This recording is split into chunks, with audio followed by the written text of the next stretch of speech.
Olá, seja muito bem-vindo ao Business, o programa de negócios da sua TV, a revista eletrônica que deixa você informado dos assuntos mais importantes da semana. Eu sou o Bruno Meyer e vamos aos destaques de hoje. Apple, Google e Amazon apresentam resultados fracos na temporada de balanços de empresas nos Estados Unidos, porque uma delas caiu quase 100% nos lucros do quarto trimestre. A Meta já surpreende, tem resultado acima do esperado no quarto trimestre e Mark Zuckerberg comemora por bater pela primeira vez 2 bilhões de usuários ativos na rede social. E o escândalo da Americanas continua, a varejista suspende contratos e vive dilema apreensivo com diversos fornecedores. Ações da Ambev despencam com acusação de rombo de 30 bilhões de reais. A empresa rebate e diz que é uma das 5 maiores pagadoras de impostos no país. E a Embraer investe 20 milhões de reais em um fundo para impulsionar startups brasileiras. Fica ligado, o Business está no ar. E a gente abre o Business dessa semana falando das empresas, 3 das maiores empresas do planeta, porque eu estou falando de Apple, Google e Amazon, que apresentaram resultados fracos, aliás, resultados muito aguardados, e a gente vai acompanhar. Agora eu vou começar falando de Apple, a empresa que mais ganha dinheiro no mundo, porque no quarto trimestre ela teve um lucro de 30 bilhões de dólares, uma queda de 13,4%. Essa foi a primeira queda de receita em quase 4 anos e principalmente causado pelas restrições da pandemia nas fábricas dos fornecedores da Apple lá na China, que reduziram as vendas do último iPhone, o iPhone 14, durante as festas de fim de ano. O CEO da Apple, Tim Cook, apontou 2 razões para os números considerados decepcionantes. Primeiro, ambiente macroeconômico. A economia está mal no mundo, na verdade, principalmente nos Estados Unidos. E também os problemas na produção da China, como eu falei, dos modelos do iPhone 14. Essa foi a justificativa do Tim Cook. Vamos para a próxima empresa, eu estou falando de Amazon, gigante aí do comércio eletrônico. A Amazon lucrou, olha o robusto esse valor, hein? Porque é lucro, ganhos, 278 bilhões de dólares, mas olha a queda no percentual da Amazon, 99,8%, quase 100%, estava ali na cara do gol, quase 100% de queda no lucro, se a gente comparar com o mesmo quarto trimestre de 2021, porque a gente está analisando o quarto trimestre do ano passado. O que falou o CEO da Amazon, o Andy Jassy? O Andy Jassy diz que tem cortado custos, ele demitiu, vamos lembrar, 18 mil profissionais recentemente, e demitiu por conta da rápida contratação e também expansão da pandemia, que deixou a Amazon sobrecarregada com muitos armazéns, muitos centros de distribuição e também muitos funcionários. A empresa ainda projeta vendas fracas com crescimento mais lento da AWS, que é aquela divisão de computação em nuvem. Por conta dessa perspectiva negativa, bem negativa, aliás, das vendas, né? As ações da Amazon caíam mais de 4,5% no pós-mercado em Nova York. Vamos mudar de empresa agora, eu vou falar do Google. O lucro do Google foi de 13 bilhões e 600 milhões de dólares, uma queda de 34%. A receita de publicidade, o que aconteceu com o Google? A receita de publicidade da empresa, que inclui o site de buscas, aquele mais famoso do mundo, e também o YouTube. Esses 2 caíram, já que os anunciantes, os maiores responsáveis pela receita da empresa, diminuíram gastos para lidar com a inflação persistente, altas de juros e temores de recessão. Portanto, a economia aí deu um freio nas maiores empresas do planeta nesses últimos resultados. E a gente vai seguir agora falando de outra empresa, porque depois de um ano muito difícil para a Meta, enfim, um alívio. Existia uma grande expectativa em torno dos resultados desse quarto trimestre, porque uma empresa como a dona do Facebook, Instagram e WhatsApp não enfrenta apenas uma fraqueza econômica nos países, mas principalmente ela vê uma queda acentuada na publicidade digital, que responde aí por quase toda a sua receita, assim como a gente acabou de ver do Google. Vamos dar uma olhada aqui, essa é a notícia, a Facebook chega a 2 bilhões de usuários pela primeira vez. Eu quero saber agora do lucro, quanto ela ganhou nesse quarto trimestre. Tem várias métricas aqui da Meta. Eu coloquei a receita foi de 32 bilhões e 200 milhões de dólares.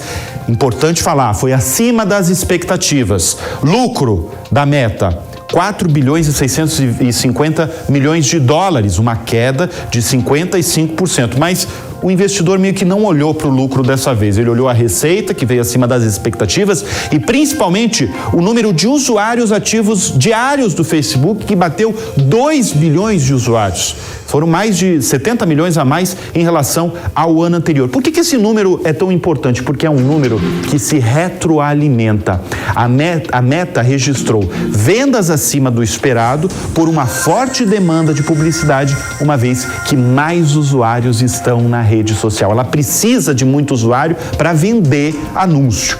E esse foi o motivo de comemoração por Mark Zuckerberg. Ele disse o seguinte, abre aspas, a nossa comunidade continua a crescer e eu estou muito satisfeito com o forte engajamento em nossos aplicativos. O Facebook acaba de atingir a marca de 2 bilhões de usuários ativos. Por conta disso, pela essa declaração que ele falou, a Meta chegou a subir 20% no pós-mercado em Nova York ao apresentar esses números e por 2 motivos centrais. A holding superou as estimativas de receita e pelo anúncio também de recompra de ações no valor de 40 bilhões de dólares. E o CEO da Meta, Mark Zuckerberg, ainda diz que, abre aspas, o progresso que nós estamos fazendo em nosso mecanismo de descoberta de inteligência artificial, olha a palavrinha aí, todo mundo falando inteligência artificial, e também nos Reels do Instagram, são os principais aí impulsionadores de mais gente dentro da empresa. Ele falou também que a empresa está focada em ser uma organização mais forte e mais ágil. Tirando o assunto, vamos para a próxima notícia aqui do Business. Vamos falar de Spotify, porque o Spotify passa de 200 milhões de assinantes pagantes. Isso é importante. Os números superaram as expectativas dos analistas, mas aumentaram aí as suas perdas também. O grupo sueco registrou um prejuízo líquido de 430 milhões de euros no ano passado. E, recentemente, a empresa anunciou um plano de cortes de quase 6% dos funcionários. Vamos girar o assunto porque o caos, eu até já sei o assunto que muita gente quer. Vamos falar de Americanas, porque a Americanas suspendeu contratos e vive dilema com fornecedores. Na última semana, a empresa cortou aí contratos de fornecedores aí de serviços terceirizados, o que gerou um alarde de que um processo de demissão estaria acontecendo no Rio de Janeiro e em Porto Alegre. Até o fim de setembro, a empresa tinha mais de 40 mil funcionários e diz gerar mais de 100 mil empregos diretos e indiretos. Por hora, a Americanas nega ter iniciado cortes de vagas diretas, mas confirma que interrompeu contratos de fornecedores. Analistas do mercado afirmam que demissão na Americanas é uma questão de tempo. E por falar de fornecedor, eu conversei ao longo da última semana com 2 deles, de segmentos distintos, que deram o seguinte panorama. Muitos fornecedores, para não dizer a maioria, passaram a só entregar as mercadorias com pagamento no ato. Na hora, tem que pagar. E no valor exato que está na nota fiscal, sem dar mais um dia sequer de fôlego para Americanas. Aquele pagamento lá dos 180 dias, que era comum, ou até mais para frente, acabou.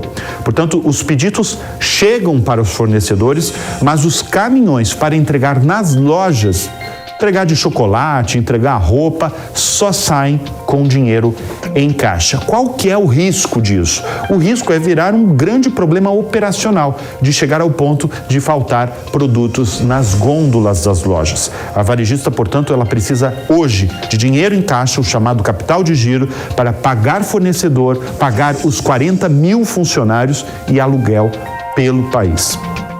A situação, portanto, hoje é uma incógnita, é muito crítica a situação da Americanas. É uma empresa que vale hoje cerca de 1 bilhão e 200 milhões de reais, mas com uma dívida de mais de 40 bilhões de reais. Lembrando, ela pediu recuperação judicial, a justiça aprovou, o que suspende aí a cobrança desses mais de 40 bilhões de reais por 180 dias. Mas o próximo passo da Americanas qual é?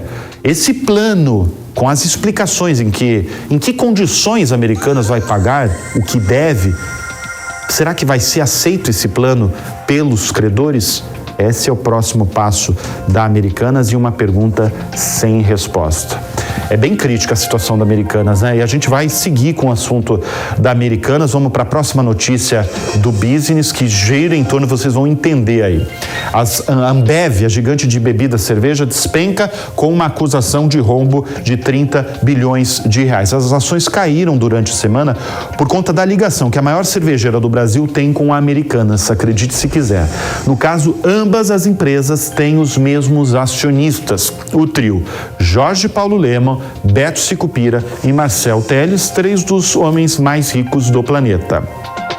Desde o escândalo da Americanas, no início de janeiro, a Ambev caiu 8% na B3, a Bolsa de Valores de São Paulo. Na última quarta-feira, ela teve uma queda relevante aí de 3,5%.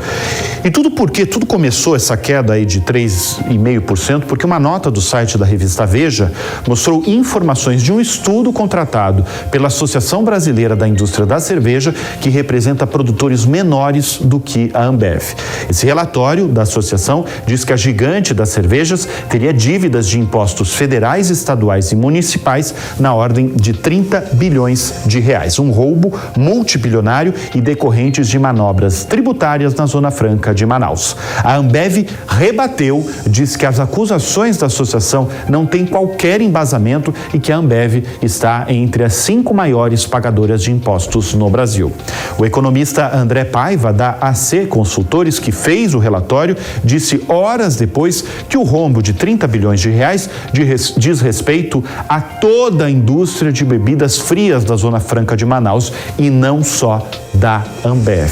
Mas até aí a confusão estava feita, colocou muitos pés atrás e muito investidor, embora muitos bancos, como o Credit Suisse e o BTG, viram o movimento como exagerado. Vamos para a próxima, vamos falar de cerveja? Vamos falar para a próxima notícia é cerveja. A Heineken obtém licença para instalar fábrica em Minas Gerais. E vai ser essa fábrica em Passos, no sul de Minas Gerais. Será a 15ª do grupo holandês. A empresa planeja investir 1 bilhão e 800 milhões de reais na nova unidade, que terá uma capacidade de produzir 760 milhões de litros de cerveja por ano, a maior instalação da companhia no Brasil. O planejamento desta fábrica tem um histórico bem tumultuado. Passos foi escolhida em substituição ao município de Pedro Leopoldo, também em Minas, cuja obra foi embargada em setembro de 2021. Depois do embargo, a empresa recebeu propostas de mais de 200 prefeituras mineiras. Em abril do ano passado, a Heineken bateu o martelo e decidiu se instalar em Passos. E essa nova instalação será abastecida 100% por fontes de energia renovável. A expectativa é que a unidade entre em operação em 2025, gerando 350 empregos diretos e 11 mil indiretos. Portanto, mais cervejas, estamos no fim de semana, né? Mais cervejas direto de Minas Gerais, abastecendo todo o Brasil. Vamos girar o assunto, falar do setor financeiro, de banco digital, porque o Nubank demite e fecha a assessoria de investimentos, que é aquela área responsável pela indicação de investimentos para pessoas físicas com um dinheirinho aí de sobra na conta do banco digital. Com o fechamento dessa divisão, a empresa demitiu 40 funcionários. Oficialmente, o Nubank, a maior fintech da América Latina, diz que decidiu encerrar o serviço após uma cuidadosa avaliação e que o serviço estava disponível apenas para uma pequena parcela de clientes. O banco afirma ainda que aumentou o quadro de funcionários de 6 mil para 8 mil colaboradores no último ano, em 2022. Tirando o assunto, novidades no mundo de startups, hein? Vai gerar bastante buchicho no mundo das startups, porque a Embraer, a fabricante de aeronaves brasileira, investe em um fundo para impulsionar as startups brasileiras e vai investir 20 milhões de reais no fundo MSW Multicorp 2, gerido pela MSW Capital, com o objetivo de atrair e impulsionar startups brasileiras inovadoras que têm tenham conexão com a estratégia de inovação da empresa. A Embraer se junta agora com a Moura Baterias e o BB Seguros para expandir as áreas de investimento do fundo. Agora, se antes estava só focado esse fundo, focado apenas em seguros e energia, agora os investimentos também passam para startups nos setores aeroespacial, agronegócio e também de logística. O fundo vai investir de forma minoritária em startups em estágios iniciais, aqueles chamados Série A, com cheques entre 3 e 15 milhões de reais. E em 2022, dentre tantas notícias de negócios no Brasil que vocês acompanharam aqui pelo Business, uma delas chamou muita atenção. Um brasileiro de 33 anos recebeu um aporte, quase um cheque aí, de 45 milhões de dólares do fundo de Jeff Bezos, o todo-poderoso da Amazon. Foi a primeira vez que o fundo de Bezos, que se chama Bezos Expeditions, participou de um aporte no Brasil. O escolhido foi o goiano Rafael Stark, que na última semana foi o meu convidado do HunterCast, o novo podcast de inovação e startup das redes sociais, que está disponível no Spotify e também no canal do YouTube da Jovem Pan. Vamos acompanhar um trechinho. Eu queria que você contasse, eu queria voltar à primeira pergunta lá que a gente começou esse podcast. Como é que foi essa abordagem com o Jeff Bezos? Você ainda não conhece ele pessoalmente? Não, ainda não. Tá pra conhecer, né? Sim. Vai acontecer, eu não sei quando, mas vai acontecer. Como é que foi a abordagem? Eu acho que assim, o primeiro passo é você decidir em quem você quer chegar, né? Acho que como empreendedor, eu sempre gosto de ter mentores, né? E as pessoas. Então, o primeiro passo é que, quais são os empreendedores que eu gostaria de trazer? Então, obviamente, o nome dele é uma referência fácil de poder aparecer. Aí uma listinha que tinha Jeff Bezos, Mark Zuckerberg, um monte de gente lá, Elon Musk, tava tudo lá na listinha. Tava tudo lá na tipo listinha, né? E aí, como é que vai chegar num homem desse? Eu queria convidar o Jeff Bezos para participar aqui. Eu tenho que ir na luta lá? Cara, eu acho que é difícil conseguir uma agenda, né? Mas é possível. Não, mas como é que você conseguiu? Eu consegui na quarta tentativa, né? Acho que a primeira tentativa foi pensar, como é que eu consigo chegar nele, né? Então, quem que ele investiu aqui no Brasil? Ninguém. Então, quem que ele investiu na América Latina, né? Aí eu pensei, ele investiu numa startup chamada Notco, né? E aí eu tentei falar com os fundadores dessa startup da Notco, me apresentei o projeto da Star e tudo mais, né? Para eles que empreendedor é muito de ajudar um ao outro, né? Tem uma certa fraternidade na comunidade dos empreendedores. E aí eu tentei, você não consegue me apresentar o Jeff Bezos, né? O Bezos Expedition. Simples, né? E ele foi bem categórico, não consigo, tem uma cláusula que eles têm que pedir introdução, você não pode ser apresentado. Assim, ele não se sentiu talvez muito confortável, eu não quis, enfim. Então foi minha primeira tentativa, né? A segunda tentativa foi quando eu pensei, quem sabe através do Clube do Bilhão, né? Ali o Jorge Paulo Lema, né? A galera ali dele ali, eu não galera consigo. Que tem 1 bilhão a mais. Pode ter acesso. Talvez tenha acesso, né? Por conta da fama, do status de sucesso, né? Também não consegui chegar, né?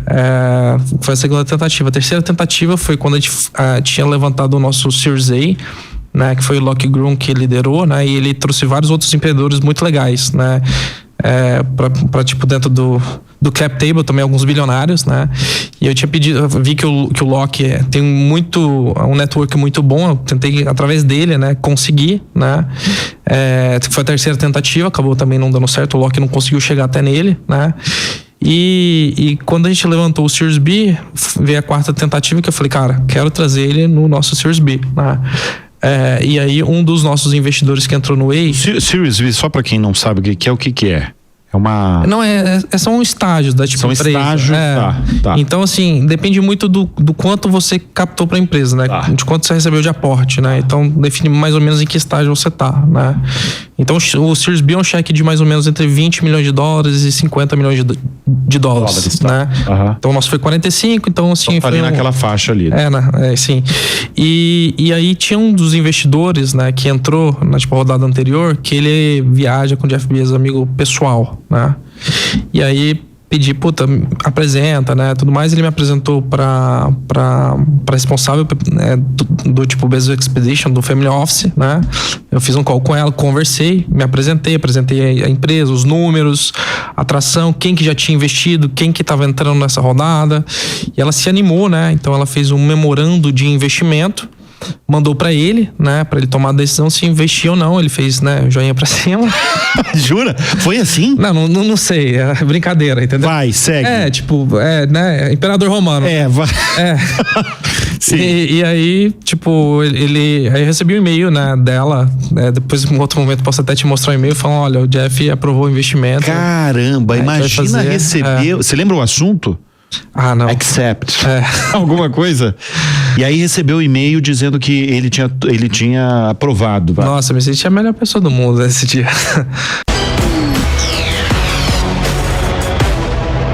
E olha, o HunterCast, eu tô adorando fazer o HunterCast, a gente tá recebendo um monte de empreendedor, gente de startup, gente que faz o país, a economia girar mesmo. Se você quer escutar ou assistir o HunterCast inteiro, você pode ir no Spotify ou no canal de YouTube da Jovem Pan, que vai estar lá e vai acompanhar, pelo menos nessa última semana, toda a história aí do Rafael Stark, que recebeu um aporte de Jeff Bezos. E trazendo o mundo dos negócios por aqui, eu não poderia deixar de citar, mais uma vez, o programa que apresenta grandes oportunidades de investimentos em empresas no estágio inicial. Já sabe de qual reality eu estou falando, né? Claro que só poderia ser o Unicorn Hunters.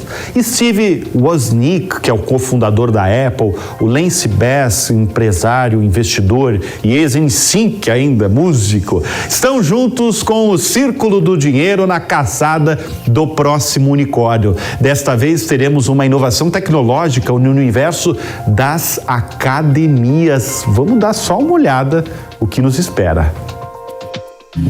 Unicórnios existem sim. No último ano, as academias do mundo todo fecharam ou foram forçadas a funcionar com capacidade reduzida. E a maior oportunidade, a que mais me inspira todos os dias para criar esta empresa, é o fato de que 75% dos americanos ainda não se exercita. E foi por isso que eu criei a Forte.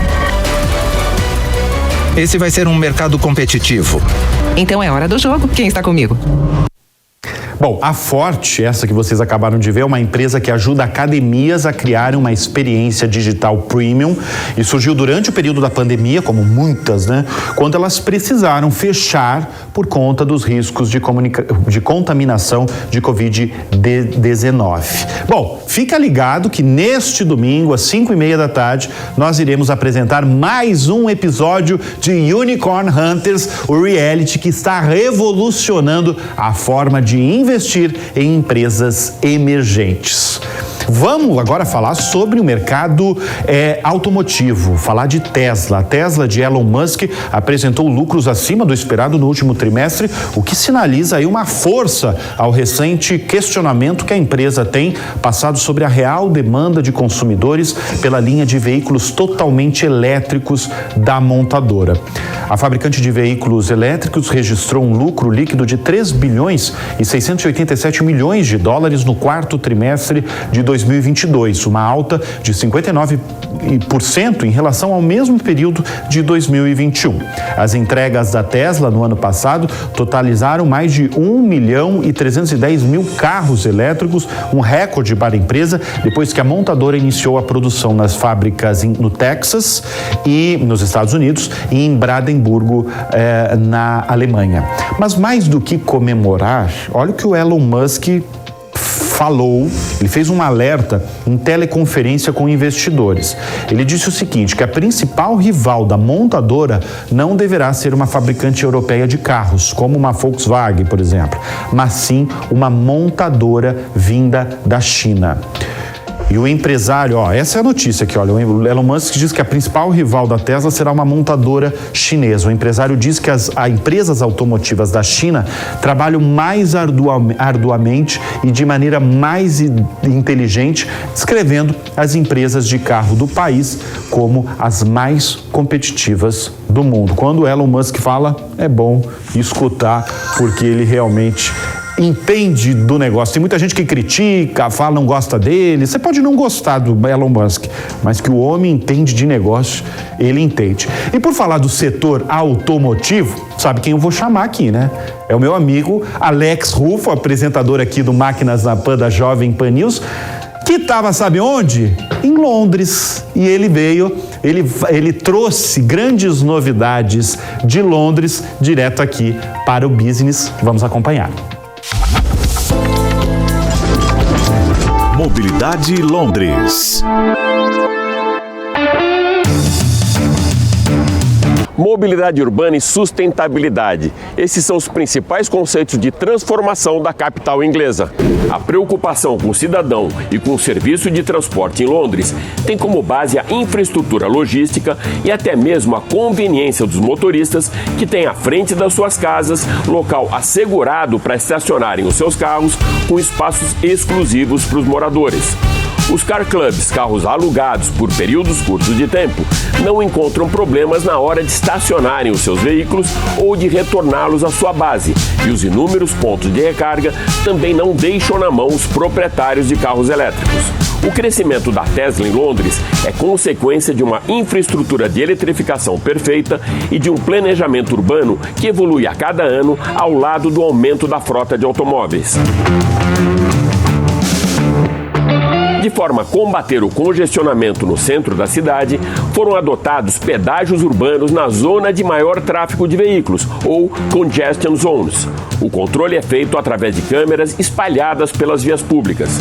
A medida serve como incentivo para que os moradores renovem a frota para veículos elétricos ou menos poluentes, ou ainda que utilizem o sistema público de transporte.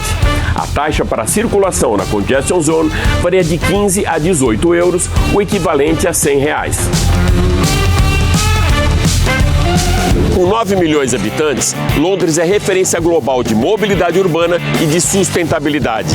Os black cabs, ou táxis pretos, já fazem parte da paisagem urbana de Londres há muito tempo. Embora o design do modelo Austin FX4 seja extremamente conservador, a sua frota vai aos poucos se eletrificando, sem perder o design tradicional, que é uma assinatura clássica para o transporte londrino e paisagem de um dos maiores e mais influentes centros financeiros do planeta. Com o principal objetivo de deixar a capital inglesa mais sustentável, o Departamento de Trânsito de Londres criou um projeto que une ruas, avenidas, calçadas, os subterrâneos da cidade e o rio Tâmisa. 270 estações do The Tube, ou metrô londrino, têm tarifas fixadas de acordo com a distância percorrida e separada por setores. Com mais de 400 quilômetros de extensão e 3 milhões de usuários por dia, o TfL, Transport for London, promete cortar 5% da conta de luz com uma nova tecnologia que regenera a energia liberada durante as frenagens dos trens, que envia toda essa energia de volta ao sistema em forma de eletricidade. A tecnologia é capaz de abastecer uma estação de metrô de grande porte durante 2 dias por semana. Implantado há 20 anos, a tecnologia de transporte Oyster Card é pioneira global com um sistema inteligente para acesso ao metrô, trens, ônibus e river cruising. Ponto de partida para o desenvolvimento da capital britânica, o rio Tâmisa, antes das ferrovias e estradas, era a principal rota logística e comercial do interior da Inglaterra. Hoje, abriga a mobilidade fluvial inteligente da cidade com o serviço de aplicativos. É o caso do River Bus ou até mesmo o transporte por aplicativo Uber Boat. A viagem pelo rio Tâmisa pode ser feita com embarque e desembarque nos 24 piers da capital inglesa, com garantia de disponibilidade de assentos para todos os passageiros. O Reino Unido possui uma rede privatizada de trens que cobre praticamente o país inteiro, atendendo mais de 2.500 estações. O sistema é eficiente e confiável, sendo muito bem conectado ao metrô. A exemplo do que já mostramos em Amsterdã, a cidade de Londres também se rendeu às bikes. As medidas pró-emissão zero adotadas pelo governo incentivam o transporte público, caminhadas e a utilização também de bikes em ciclovias muito bem planejadas ao longo das ruas da cidade. Um grande número de pontos de aluguel de bikes e segurança nas vias compartilhadas com automóveis são frutos do investimento desse econômico modal de mobilidade feito pelo governo inglês. O projeto de mobilidade da cidade contempla um aumento de mais de 400% da utilização de bicicletas pela população londrina. A quantidade de e-bikes também cresceu, tanto pela adesão da população ao universo da eletrificação, como por empresa de entregas. A Amazon já começou a trocar a sua frota, migrando de vans para as bikes elétricas e as entregas de curta distância que serão feitas a pé. Além da preservação do meio ambiente, a velocidade nas entregas deve aumentar a eficiência da companhia. Para manter a tradição da cidade e também um dos principais cartões postais de Londres, os ônibus de 2 andares evoluíram tecnologicamente para se adaptarem a todo esse movimento pela preservação do meio ambiente e emissão zero. Os Route Masters, ou ônibus de 2 andares, tiveram as suas frotas totalmente renovadas e com upgrade para eletrificação através do sistema híbrido, mantendo a tradição desse icônico ônibus vermelho. A velocidade máxima também foi reduzida para 30 km por hora, para evitar acidentes e melhorar a circulação nas vias públicas. Atualmente, a maior parte dos Route Masters são eletrificados.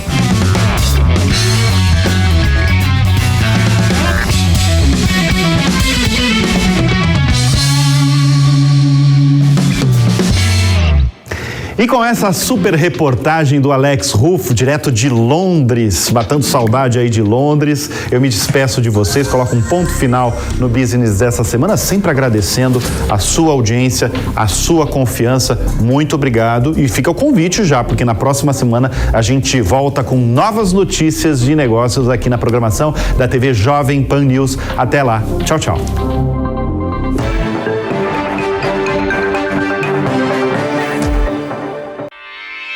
Realização Jovem Pan News.